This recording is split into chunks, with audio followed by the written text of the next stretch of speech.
एक बार आप लोग इस वीडियो के देख लीजिए, अगर जो फ़ायदा पहुँचे तो रुकिएगा, नहीं तो चला जाइएगा। ठीक है।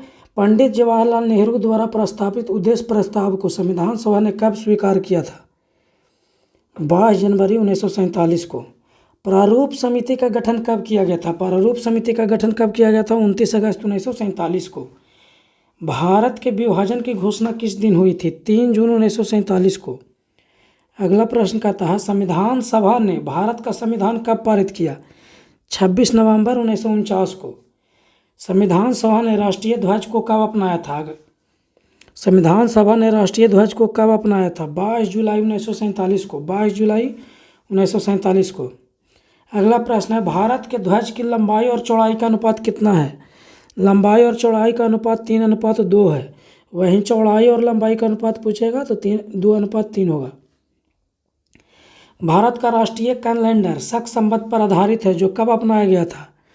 भारत का राष्ट्रीय कैलेंडर शक संवत पर आधारित है, जो कब अपनाया गया था? सही आंसर हो जाएगा इसका 22 मार्च 1957 को। संविधान सभा ने राष्ट्रगान एवं राष्ट्रीय गीत को कब अपनाया था? संविधान सभा ने राष्ट्रगान एवं राष्ट्रीय गीत को कब अपनाया था? सही आंसर हो जाएगा इसका 22 जनवरी 1950 को। 22 जनवरी 1950 को। अगला प्रश्न है, कंप्यूटर साक्षरता दिवस कब मनाया जाता है? कंप्यूटर साक्षरता दिवस कब मनाया जाता है? सही आंसर हो जाएगा 2 दिसंबर को। प्रकाश विद्युत प्रभाव की खोज किसने की थी? प्रकाश विद्युत प्रभाव की खोज किसने की थी? सही आंसर हो जाएगा इसका हर्ट्ज ने। रोमर ने निर्वात में प्रकाश के वेग का पता लगाया था। रोमर ने निर्वात में प्रकाश के वेग का पता लगाया था। प्रकाश की चाल निर्वात में कितना होता है? 3 × 10⁸ मीटर पर सेकंड। प्रकाश की चाल निर्वात में कितना होता है? 3 × 10⁸ मीटर पर सेकंड। पेरिस्कोप। अगला प्रश्न है, पेरिस्कोप प्रकाशिक गेज। पेरिस्कोप और प्रकाशिक गेज जो है परावर्तन के सिद्धांत पर कार्य करता है। किस सिद्धांत पर कार्य करता है? परावर्तन के सिद्धांत पर। अगला प्रश्न है, न्यूटन के अनुसार प्रकाश कण से मिलकर बना है। यानी कि न्यूटन के अनुसार प्रकाश क्या है? कण है। हाइजन के अनुसार क्या है? प्रकाश तरंग है। हाइजन के अनुसार प्रकाश तरंग है। न्यूटन के अनुसार प्रकाश कण है। सार्वभौमिक गुरुत्वाकर्षण के नियम की खोज किसने किया था? न्यूटन ने। नियम बोलेगा तो न्यूटन। और इसका मान किसने दिया था? सार्वभौमिक गुरुत्वाकर्षण नियतांक का मान सबसे पहले किसने दिया था? हेनरी कैवेंडिश ने। एसआई पद्धति में सार्वभौमिक गुरुत्वाकर्षण नियतांक का मान कितना होता है? 6.67 × 10⁻⁻11 न्यूटन मीटर स्क्वायर पर kg स्क्वायर। इसका एसआई मात्रक न्यूटन मीटर स्क्वायर पर kg स्क्वायर होता है। इसका मान 6.67 × 10⁻11 होता है। अगला प्रश्न है, एम्पियर सेकंड। एम्पियर सेकंड किसका मात्रक है? एम्पियर सेकंड किसका मात्रक है? आवेश का मात्रक है एम्पियर सेकंड। विद्युत आवेश का मात्रक क्या होता है? विद्युत आवेश का एसआई मात्रक क्या होता है? तो अभी हमने आप लोग को बताया एम्पियर सेकंड होगा, या इसी को कूलम भी कहा जाता है। धारिता का एसआई मात्रक क्या होता है? धारिता का एसआई मात्रक क्या होता है? फैराड। धारिता का एसआई मात्रक होगा फैराड। धारिता का एसआई मात्रक फैराड। विद्युत विभव। अगला प्रश्न है, विद्युत विभव का एसआई मात्रक क्या होता है? वोल्ट। विद्युत विभव का एसआई मात्रक क्या होता है? वोल्ट। अगला प्रश्न है, विद्युत धारा का एसआई मात्रक क्या होता है? एम्पियर। विद्युत धारा का एसआई मात्रक क्या होता है? एम्पियर। अगला प्रश्न कहता है, संवेग और आवेग का एसआई मात्रक क्या होता है? संवेग और आवेग का एसआई मात्रक क्या होता है? Newton second. संवेग और आवेग का मात्रक होता है न्यूटन सेकंड। अगला प्रश्न कहता है, केंद्रीय जल एवं विद्युत शोध केंद्र कहाँ स्थित है? केंद्रीय जल एवं विद्युत शोध केंद्र कहाँ स्थित है? खगड़वासला में। केंद्रीय चावल अनुसंधान संस्थान कहाँ स्थित है? कटक में। केंद्रीय चावल अनुसंधान संस्थान कहाँ स्थित है? कटक में। भारतीय मौसम वेधशाला कहाँ स्थित है? पुणे में। भारतीय मौसम वेधशाला कहाँ स्थित है? पुणे में। अगला प्रश्न कहता है, दामोदर घाटी निगम भारत का प्रथम बहुउद्देशीय नदी घाटी परियोजना है। भारत का प्रथम बहुउद्देशीय नदी घाटी परियोजना दामोदर घाटी निगम है। अगला प्रश्न कहता है, हमारी अस्थियां किस प्रकार के उत्तक है? हमारी अस्थियां किस प्रकार के उत्तक है? संयोजी उत्तक है। विश्व स्वास्थ्य संगठन का मुख्यालय कहाँ स्थित है? विश्व स्वास्थ्य संगठन का मुख्यालय कहाँ स्थित है? जिनेवा में। विश्व व्यापार संगठन का मुख्यालय कहाँ स्थित है? विश्व व्यापार संगठन का मुख्यालय कहाँ स्थित है? जिनेवा में। अगला प्रश्न है, विश्व बैंक का मुख्यालय कहाँ स्थित है? वाशिंगटन में। विश्व बैंक का मुख्यालय कहाँ स्थित है? वाशिंगटन में। नाटो का मुख्यालय कहाँ स्थित है? ब्रुसेल्स में। नाटो का मुख्यालय कहाँ स्थित है? ब्रुसेल्स में। अगला प्रश्न है, सार्क का मुख्यालय कहाँ स्थित है? काठमांडू में। सार्क का मुख्यालय कहाँ स्थित है? काठमांडू में। अगला प्रश्न है, यूनिसेफ का मुख्यालय कहाँ स्थित है? न्यूयॉर्क में। यूनिसेफ का मुख्यालय कहाँ स्थित है? न्यूयॉर्क में। एशियाई विकास बैंक का मुख्यालय कहाँ स्थित है? मनीला में। एशियाई विकास बैंक का मुख्यालय कहाँ स्थित है? मनीला में। यूरोपीय संघ का मुख्यालय कहाँ स्थित है? ब्रुसेल्स में। यूरोपीय संघ यानी EU का मुख्यालय कहाँ स्थित है? ब्रुसेल्स में। 1938 ईस्वी में भारतीय राष्ट्रीय कांग्रेस के हीरापुर अधिवेशन के अध्यक्ष कौन थे? 1938 ईस्वी में भारतीय राष्ट्रीय कांग्रेस के हीरापुर अधिवेशन के अध्यक्ष कौन थे? सुभाष चंद्र बोस। अगला प्रश्न है, 1939 ईस्वी में भारतीय राष्ट्रीय कांग्रेस के त्रिपुरा अधिवेशन के अध्यक्ष कौन थे? सुभाष चंद्र बोस। 1938 और 1939 ये दोनों में कौन थे? सुभाष चंद्र बोस थे अध्यक्ष। असहयोग आंदोलन के प्रारंभ के समय, जब असहयोग आंदोलन प्रारंभ हो रहा था उस समय वायसराय कौन था? Lord Jamesford. जब प्रारंभ हुआ था उस समय वायसराय लॉर्ड जेम्सफोर्ड। काल्पनिक रेखाएं जो समान ऊंचाई के बिंदुओं को जोड़ती है उसे क्या कहते हैं? काल्पनिक रेखाएं जो समान ऊंचाई के बिंदुओं को जोड़ती है समोच्च रेखाएं कहते हैं। महादेव पहाड़ियां मुख्य रूप से किस राज्य में फैली हुई है? मध्य प्रदेश में। महादेव पहाड़ियां मुख्य रूप से किस राज्य में फैली हुई है? मध्य प्रदेश में। अगला प्रश्न है, सतपुड़ा पर्वत श्रृंखला की सबसे ऊंची चोटी धूपगढ़ है। सतपुड़ा पर्वत श्रृंखला की सबसे ऊंची चोटी धूपगढ़ है। अगला प्रश्न है, नर्मदा नदी का उद्गम स्थल निम्नलिखित में से कौन सा है? अमरकंटक।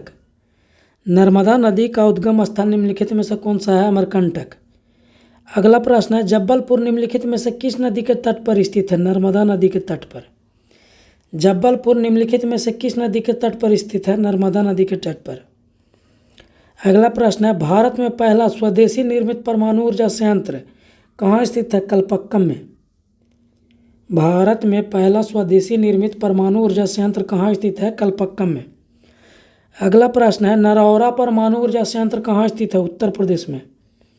नरौरा परमाणु ऊर्जा संयंत्र कहाँ स्थित है? उत्तर प्रदेश में। अगला प्रश्न है, भारत का पहला परमाणु ऊर्जा संयंत्र कहाँ स्थापित किया गया था? तारापुर में। भारत का पहला परमाणु ऊर्जा संयंत्र कहाँ स्थापित किया गया था? तारापुर में। नेसेंट किस देश की संसद का नाम है? इजराइल। नेसेंट किस देश की संसद का नाम है? इजराइल।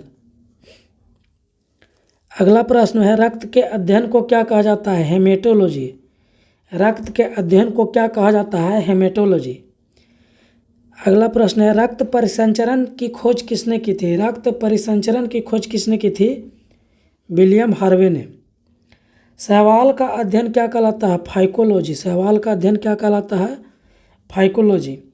कवक का अध्ययन क्या कहलाता है? माइकोलॉजी। कवक का अध्ययन माइकोलॉजी। इसका शॉर्टकट होता है कवक का अध्ययन यानी कमाई। क से कवक और माई से माइकोलॉजी। शैवाल का अध्ययन यानी कि सफाई, यानी कि सा से शैवाल और फाई से फाइकोलॉजी। वर्तमान में भारतीय संविधान के कितने भाग हैं? वर्तमान में भारतीय संविधान के कुल कितने भाग हैं? 25। चांदी के सिक्के जारी करने वाला पहला गुप्त शासक कौन था? चंद्रगुप्त द्वितीय। चांदी के सिक्के जारी करने वाला पहला गुप्त शासक कौन था? चंद्रगुप्त द्वितीय। सर्वप्रथम किसने पता लगाया कि पृथ्वी सूर्य के चारों ओर घूमती है? कोपरनिकस ने। सर्वप्रथम किसने पता लगाया कि पृथ्वी सूर्य के चारों ओर घूमती है? कोपरनिकस ने। अगला प्रश्न है, खो खो टीम में कितने खिलाड़ी होते हैं? 9। खो खो टीम में कितने खिलाड़ी होते हैं? 9। विश्व आर्थिक मंच की 54वीं बैठक कहाँ आयोजित हुई थी? दावोस, स्विट्जरलैंड में। विश्व आर्थिक मंच की 54वीं बैठक कहाँ आयोजित हुई थी? दावोस, स्विट्जरलैंड में। बनारस हिंदू विश्वविद्यालय की स्थापना किसने किया था? पंडित मदन मोहन मालवीय ने। बनारस हिंदू विश्वविद्यालय की स्थापना किसने किया था? पंडित मदन मोहन मालवीय ने। रेबीज के टीके की खोज किसने किया था? लुई पास्चर ने। रेबीज के टीके की खोज किसने किया था? लुई पाश्चर ने। पहला राजीव गांधी खेल रत्न पुरस्कार किसको दिया गया था? विश्वनाथन आनंद को। धुआंधार जलप्रपात किस नदी पर स्थित है? नर्मदा नदी पर। धुआंधार जलप्रपात किस नदी पर स्थित है? नर्मदा नदी पर। अगला प्रश्न कहता है बहुउद्देशीय नदी घाटी परियोजनाओं को आधुनिक भारत के मंदिर किसने कहा? बहुउद्देशीय नदी घाटी परियोजनाओं को आधुनिक भारत के मंदिर किसने कहा? जवाहरलाल नेहरू ने। प्रकाश संश्लेषण का अंतिम उत्पाद क्या है? ऑक्सीजन। प्रकाश संश्लेषण का अंतिम उत्पाद क्या है? ऑक्सीजन। सबसे हल्का प्रश्न है 1857 का विद्रोह कहाँ से शुरू हुआ था? मेरठ से। भारत में पहली बार सोने के सिक्के कुषाण वंश द्वारा जारी किया गया था। भारत में पहली बार सोने के सिक्के कुषाण वंश द्वारा जारी किए गए थे। अगला प्रश्न है हर्षवर्धन का बल्लभी विजय का उल्लेख निम्नलिखित में से किस शिलालेख में मिला? हर्षवर्धन का बल्लभी विजय का उल्लेख किस शिलालेख में मिला था? नवसारी ताम्रपत्र शिलालेख था। अगला प्रश्न है कोबोल उच्च स्तरीय अंग्रेजी भाषा का प्रोग्राम है। कोबोल उच्च स्तरीय अंग्रेजी भाषा के समान है। अगला प्रश्न है हेपारिन के कारण शरीर के अंदर रक्त का थक्का नहीं जमता है। हेपेरिन के कारण शरीर के अंदर रक्त का थक्का नहीं जमता है। रक्त का थक्का बनाने के लिए अनिवार्य प्रोटीन फाइब्रिनोजन है। रक्त का थक्का बनाने के लिए अनिवार्य प्रोटीन फाइब्रिनोजन है। मनुष्य के रक्त में भिन्नता का कारण आरबीसी में पाई जाने वाली ग्लाइकोप्रोटीन है। मनुष्य में रक्त का भिन्नता का कारण है आरबीसी में पाई जाने वाली ग्लाइकोप्रोटीन, जिसे एंटीजन कहा जाता है। यानी आरबीसी में एंटीजन होता है और वो होता है सर्वदाता। रक्त समूह वो होता है सर्वदाता।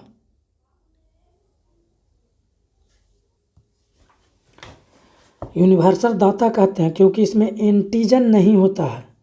रक्त समूह ओ में एंटीजन नहीं होता है, जिसके कारण इसको यूनिवर्सल दाता कहते हैं, यानी किसी को भी यह दे सकता है। एबी में रक्त समूह एबी में एंटीबॉडी नहीं होता है, इसलिए यूनिवर्सल प्राप्तकर्ता इसको कहते हैं। लाल रक्त कोशिकाएं एवं श्वेत रक्त कोशिकाओं के बीच का अनुपात होता है 601। निकट दृष्टि दोष में दूर की वस्तुओं का प्रतिबिंब जो होता है रेटिना के आगे बनता है।